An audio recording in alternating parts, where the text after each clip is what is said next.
جی، آپ مجھے سن پا رہے ہیں؟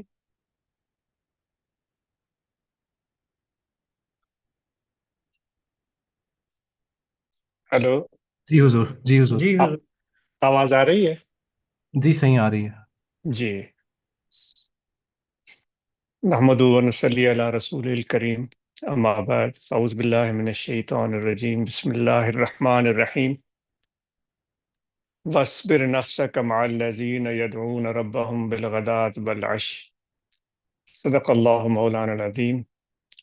وقال اللہ تبارک و تعالی فی شان حبیبہ، بسم اللہ الرحمن الرحیم، ان اللہ وملائکتہ یصلون علی النبی یا ایہا الذین آمنوا صلوا علیہ وسلموا تسلیما، اللہم صلی علی سیدنا و مولانا محمد وعلی آلہ وصحابہ اجمعین۔ معزز سامعین، السلام علیکم ورحمۃ اللہ وبرکاتہ۔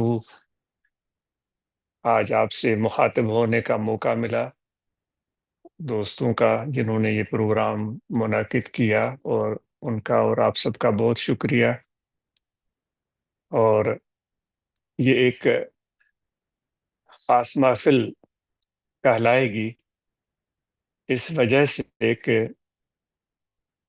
جس کی نسبت سے ہم یہ محفل منعقد کر رہے ہیں وہ سب سے بڑا ہے، سب سے مہربان ہے، اور سب سے بڑا کریم ہے، یعنی کہ اللہ تبارک و تعالیٰ کی ذات۔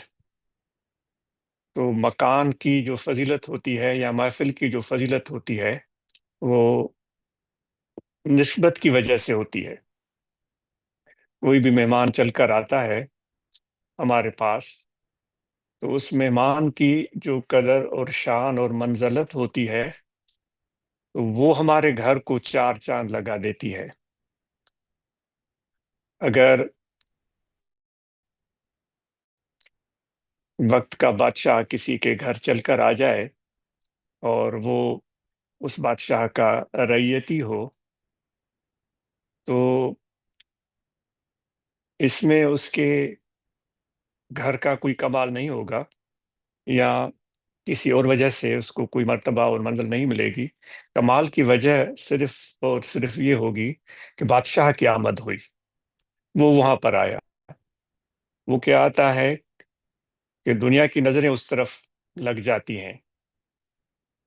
کوئی پڑوس میں اس کو شاید جانتا بھی نہ ہوگا، اس کو بھی پتہ چل جاتا ہے کہ بھئی یہ بندہ جو میرے گھر کے قریب رہتا ہے اس کے گھر بادشاہ چل کر آیا۔ تو آگے کیا ہوگا کہ جو پہلے ساتھ رہنے والا پڑوسی اس کے نام سے واقف نہیں تھا، اس کے طرف توجہ نہیں دیتا تھا، شکل سے نہیں پہچانتا تھا، اس کو پہچاننا شروع کر دے گا، اور پھر آتے جاتے شاید اس کو سلام بھی کرے، شاید اس سے دوستی بھی بڑھائے، کیونکہ ایک ایسا شخص اس کے گھر آیا جس کو پورا زمانہ جانتا ہے، اس ملک کے لوگ جانتے ہیں۔ تو آج یہ محفل جو ہم منعقد کر رہے ہیں سلسلہ نقش بندیہ کی تعلیمات کے مطابق، یہ محفل اللہ تعالیٰ کے ذکر اور اس کی یاد کے حوالے سے ہو رہی ہے۔ اور وہ پروردگار اللہ تعالیٰ فرماتا ہے کہ انا جلیس من ذکرنی، جب تم مجھے یاد کرتے ہو، وہ حدیث قدسی ہے، حضور علیہ الصلوۃ والسلام فرماتے ہیں کہ اللہ تعالیٰ ارشاد فرماتا ہے کہ جب اللہ تعالیٰ فرماتا ہے جب تم مجھے یاد کرتے ہو، جب تم میرا ذکر کرتے ہو تو میں تیرے ساتھ تیرا ہم نشین ہوتا ہوں۔ تو ایک اور حدیث میں آتا ہے کہ جب ذکر والے ذکر کرتے ہیں تو اللہ تعالیٰ کے فرشتے جو خدا کے حضور میں رہتے ہیں ان کو حکم ہوتا ہے کہ جاؤ زمینوں کی طرف اور ان لوگوں کو ڈھونڈو جو مجھے یاد کر رہے ہیں۔ ہاں، تو پھر وہ فرشتے آتے ہیں۔ یہ ایک طویل حدیث ہے، مختصراً عرض کی جا رہی ہے۔ وہ آ جاتے ہیں، حضور علیہ الصلوۃ والسلام کا ارشاد ہے کہ وہ ذکر والوں کے ساتھ بیٹھنے کے لیے عرش سے اتر کر نیچے آتے ہیں۔ اب دیکھیں، اس نسبت کی وجہ سے اس زمین کے خطے کو جہاں ذکر ہو رہا ہے اتنا مقام اور منزلت مل جاتی ہے کہ عرش والے اس محفل میں آنا چاہتے ہیں. کہاں ہم انسان، ہم یہ دعائیں کرتے ہیں کہ ہمیں عرش کی خبریں ملیں، ہماری رسائی عرش تک ہو جائے. شاید ہم یہ کچھ لوگ اس طرح کی دعائیں کرتے بھی ہوں. کہاں یہ چیز کہ عرش والے ان کی طرف دیکھ رہے ہیں، عرش والے ان کے پاس آ رہے ہیں، عرش والے ان کے ساتھ بیٹھنے میں فخر محسوس کر رہے ہیں.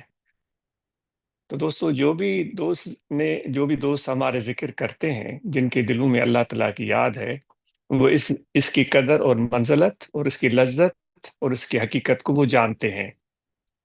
جو نئے لوگ آئے ہیں، جن کو پہلے ذکر کے بارے میں علم نہیں ہے، ان کو بھی انشاءاللہ طریقہ ذکر عرض کیا جائے گا، تاکہ ہمیں اس کی حقیقت کا علم ہو اور ہم اس سے کچھ فائدہ حاصل کر سکیں.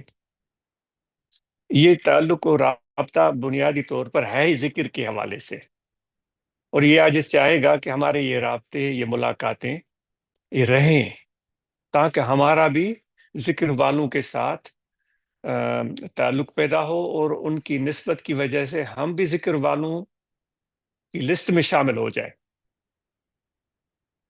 تو اس کے لیے تھوڑی سی محبت اور تعلق اور رابطے کی ضرورت ہوتی ہے. جیسے کہ آج علم ہوا کہ آج کی یہ محفل آپ نے اس حوالے سے منعقد کی ہے کہ اپنی جسمانی صحت کو کیسے بہتر کیا جائے. بہت خوشی اور مسرت ہوئی. عموماً ہم جو ایشیا کے لوگ ہیں اس طرف توجہ دے رہے ہیں، لیکن اس کے طرف وہ زیادہ توجہ دینے کی ضرورت ہے کہ جسمانی صحت ہو. تو جسمانی صحت ہوگی، اب جب ہم تندرست ہوں گے تبھی ہم اپنے دنیاوی امور سر انجام دے سکتے ہیں، ذمہ داریاں پوری کر سکتے ہیں، اپنی ذاتی ضرورتیں، گھر کی ضرورتیں، بچوں کی ضرورتیں، فیملی کی ضرورتیں پوری کر سکتے ہیں. اور ساتھ میں پھر ایسی محفلوں کی طرف بھی ہم چل کر آ سکتے ہیں. آج کل تو ماشاءاللہ بڑی آسانی ہے، کرسیاں مل جاتی ہیں، ہم ان پر بیٹھتے ہیں. بے شک اللہ تعالیٰ ہمارے لیے آسانیوں کو پسند فرماتا ہے. ان اللہ یرید بکم اليسر، اللہ تعالیٰ آپ کے لیے آسانی کو پسند فرماتا ہے. لیکن پہلے تو ہم اگر دیکھیں تو کرسیوں کی بجائے ذکر والے نیچے بیٹھتے تھے، چٹائیوں پر بیٹھتے تھے.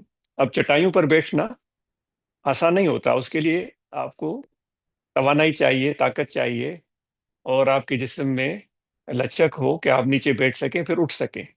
تو کہنے کا مقصد یہ ہے کہ نہ صرف دنیاوی امور جسمانی صحت کی وجہ سے ہم بہتر طور پر سر انجام دے سکتے ہیں، بلکہ دینی امور بھی. جب ہماری جسمانی صحت ہوگی، ہم تندرست ہوں گے، تو ہم دینی امور بھی بہتر طریقے سے سر انجام دے سکتے ہیں. نماز کو ہی ہم لے لیں، نماز میں بھی جو رکوع اور سجود، قیام اور قعود اور تشہد، ہم تبھی بہتر طریقے سے سر انجام دے سکتے ہیں جب ہماری جسمانی صحت بہتر ہو. تو اس کو بہت اہم سمجھنا چاہیے اور اس کی طرف توجہ دینی چاہیے.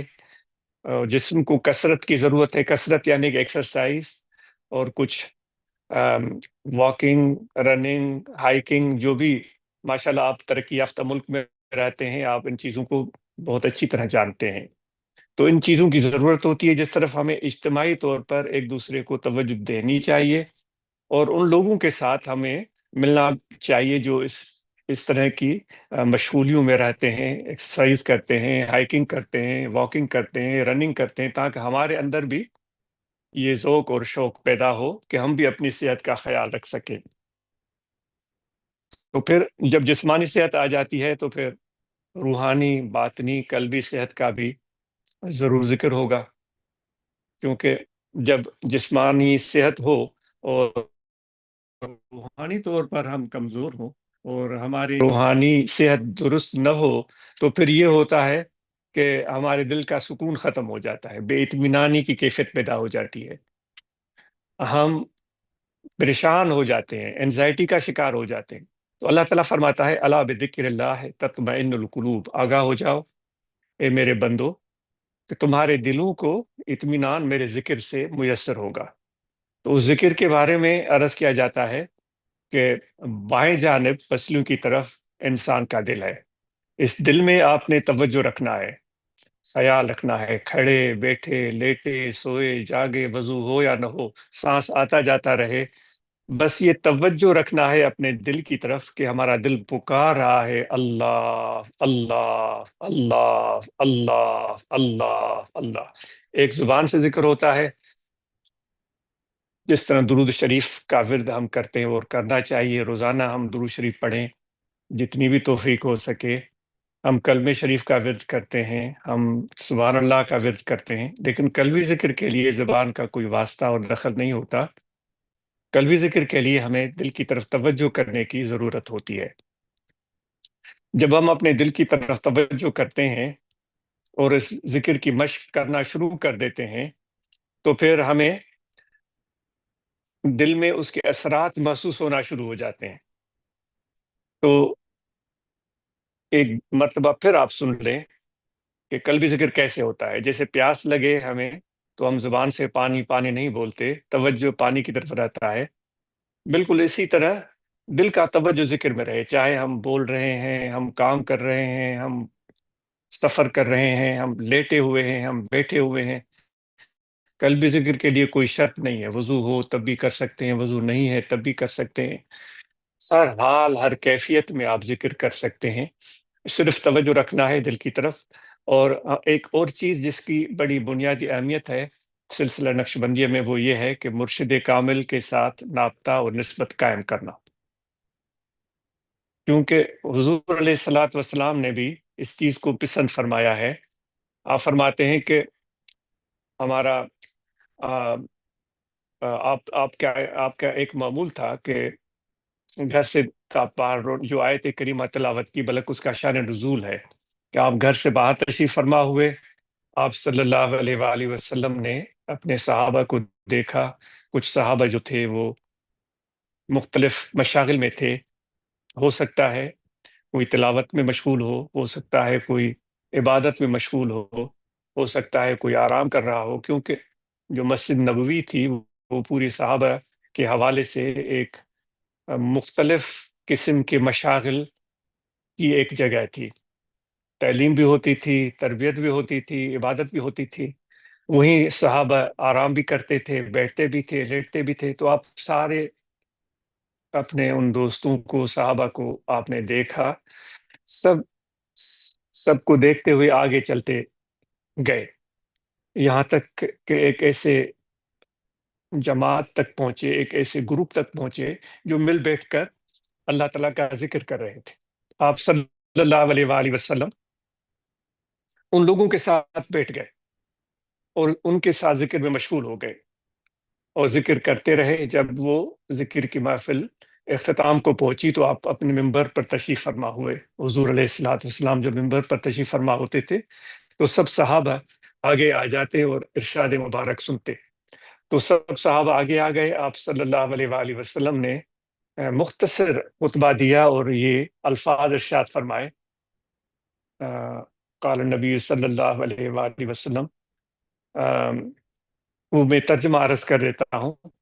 آپ فرماتے ہیں کہ اللہ تعالیٰ کا شکر ہے جس نے میری دنیا سے رخصت ہونے سے قبل میری امت میں ایسے لوگ پیدا فرمائے ہیں جن کے ساتھ بیٹھنے کا مجھ نبی صلی اللہ علیہ وآلہ وسلم کو حکم ہو رہا ہے کہ اے میرے نبی جائیں اب اور ان کے ساتھ بیٹھ جائیں، تشریف لے جائیں، ان کے ساتھ بیٹھیں جو مجھے یاد کرتے ہیں صبح اور شام.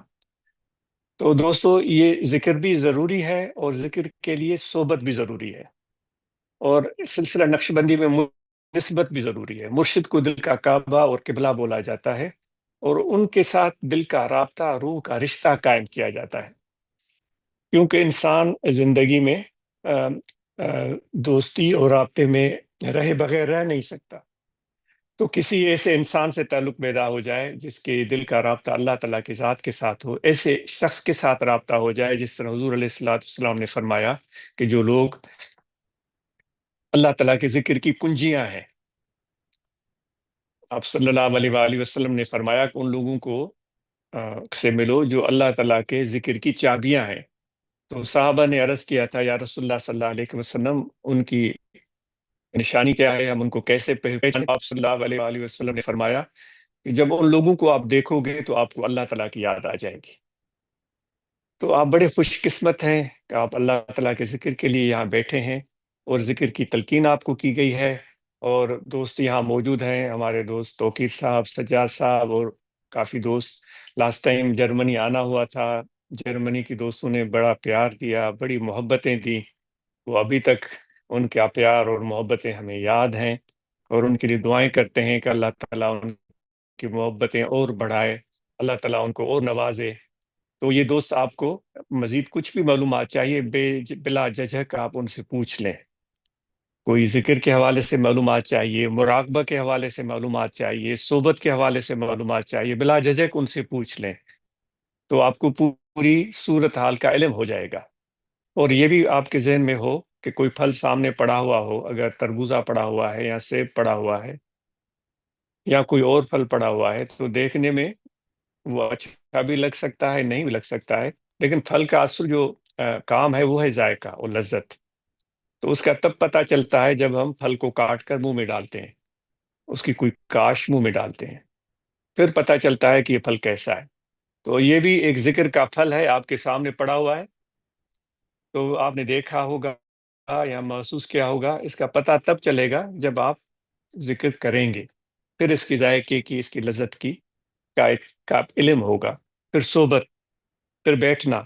پہلی صحبت میں تو ہو سکتا ہے ہمیں اتنی موافقت بھی نہ ملی ہو، ہم تھوڑی مشکل محسوس کر رہے ہوں، تھوڑی الجھن محسوس کر رہے ہوں، لیکن جیسے جیسے آپ صحبت کریں گے تو آپ کو خود بخود پتہ چل جائے گا کہ ذکر والوں کے ساتھ بیٹھنے سے کیا ملتا ہے۔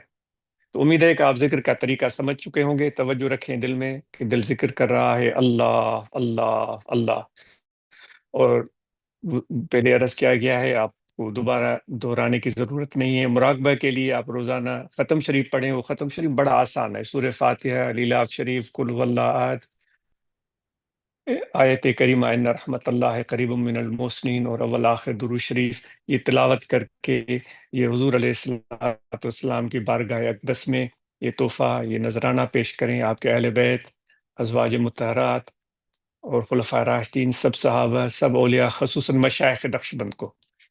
اور پھر آپ جو ہے تھوڑی دیر کے لیے بیٹھ جائیں اور توجہ کر کے دل میں ذکر کی مشق کریں، اللہ اللہ اللہ۔ جتنے بھی احباب آئے ہوئے ہیں، آپ سب کو ذکر کی اجازت ہے، جو بھی ذکر کرنا چاہیں آپ کو ذکر کی اجازت ہے، اور ہم سب نماز کی پابندی کریں، اور رمضان شریف کے مہینے میں جن پر فرض ہیں روزے، جن کو کوئی عذر نہیں، کوئی بیماری نہیں، وہ روزے رکھیں، اور جن پر زکوٰۃ واجب ہے ہم میں سے ہم زکوٰۃ ادا کریں، جن میں سے حج فرض ہے ہم حج ادا کریں۔ باقی جو ہے صحبت کریں، محبت رکھیں اور رابطہ رکھیں، اور امید ہے جرمنی کے دوست یہ محفلوں کا سلسلہ جاری رکھیں گے، ایک دوسرے کو سلام کریں، ملیں، بات کریں، فون کریں، رابطہ رکھیں، کہ مرشد کی صحبت نہ ملے تو پھر پیر بھائیوں کے ساتھ ملنا بھی ایک نعمت ہوتا ہے۔ تو اللہ تعالیٰ آپ کو برکتیں، بھلائیاں اور کامیابی عطا کرے۔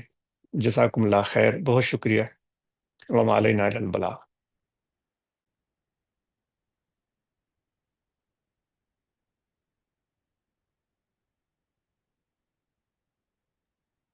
السلام علیکم حضور، بہت شکریہ۔ سب دوستوں کی طرف سے آپ کو شکریہ اور سلام۔ تو سب دوستوں کے لیے دعا کی جی درخواست۔ ضرور، جی ضرور۔ تو پہلے دعائیں پڑھ لیتے ہیں اور پھر دعا کے لیے ہاتھ اٹھاتے ہیں۔ اگر کوئی دوست دعا پڑھنا چاہے تو ان کی اپنی مرضی ہے، وہ پڑھ سکتے ہیں۔ بسم اللہ الرحمن الرحیم، بسم اللہ آمنت باللہ و ملائکتہ ملائکتہ و کتبہ کتبہ و رسلہ رسلہ والیوم الآخر والیوم الآخر والقدر خیرہ والقدر خیرہ و شرہ وشرہ من اللہ تعالی من اللہ تعالی والبعث والبعث بعد الموت۔ بعد الموت۔ اشہد ان لا الہ الا اللہ اشہد ان لا الہ الا اللہ وحدہ لا شریک لہ وحدہ لا شریک لہ واشہد ان محمدا واشہد ان محمدا عبدہ ورسولہ۔ عبدہ ورسولہ۔ استغفر اللہ تعالی استغفر اللہ تعالی ربی ربی من کل ذنب من کل ذنب واتوب الیہ۔ وأتوب إليه۔ دعا کے لیے ہاتھ اٹھائیں، جتنے بھی ہم سب موجود ہیں ہم سب کے لیے دعا ہے کہ اللہ تعالیٰ آپ کا آنا قبول کرے، اللہ تبارک و تعالیٰ آپ پر رحمتیں نازل فرمائے، ہم سب پر رحمتیں نازل فرمائے، جو ہمارے مشکلات، مصائب اور پریشانیاں سب آسان فرمائے، کامیابیاں دنیا اور آخرت کی عطا فرمائے۔ الحمد للہ رب العالمین۔ اللهم صل على سيدنا ومولانا محمد وعلى آله وأصحابه أجمعين۔ اللهم ربنا آتنا من لدنك رحمة وهيئ لنا من أمرنا رشدا۔ اللهم ربنا آتنا في الدنيا حسنة وفي الآخرة حسنة وقنا عذاب النار۔ یا الہ العالمین ہمیں آسانیاں عطا فرما، ہماری خطاؤں کو معاف فرما، اپنے ذکر اور یاد کی توفیق عطا فرما، اپنے پیاروں کی ہم نشینی اور صحبت عطا فرما، حضور علیہ الصلاۃ والسلام کا ادب، محبت اور آپ کی پیروی اور اطاعت کی اور آپ کے نقش قدم پر چلنے کی توفیق عطا فرما۔ جو بیمار ہیں ان کو شفا عطا فرما، جو مشکلات، قرض مرض میں، معاشی تنگی کا شکار ہیں ان کو آسانیاں اور برکتیں، کشادگی عطا فرما۔ ربنا تقبل منا انك انت السميع العليم وتب علينا انك انت التواب الرحيم، وصلى الله تعالى على خير خلقه ونور عرشه سيدنا ومولانا محمد وعلى اله وصحبه اجمعين برحمتك يا رب۔ آمین۔ جزاکم اللہ خیر، بہت شکریہ۔ بہت شکریہ حضور، اللہ حافظ۔ اللہ حافظ، اللہ حافظ۔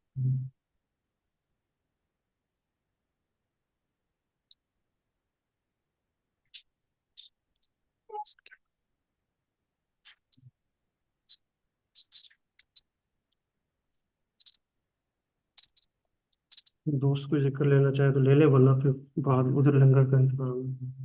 دوستوں سیکھنے والوں کے لیے کچھ کہنا تو کیا دیں؟ الحمدللہ ہمارے ساتھ اس میں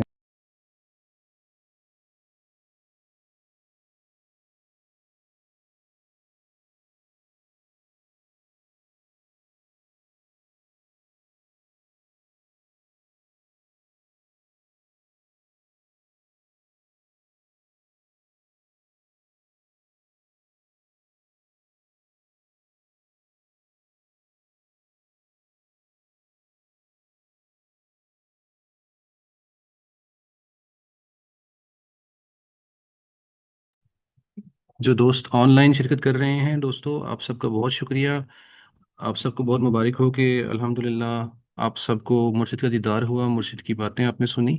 انشاءاللہ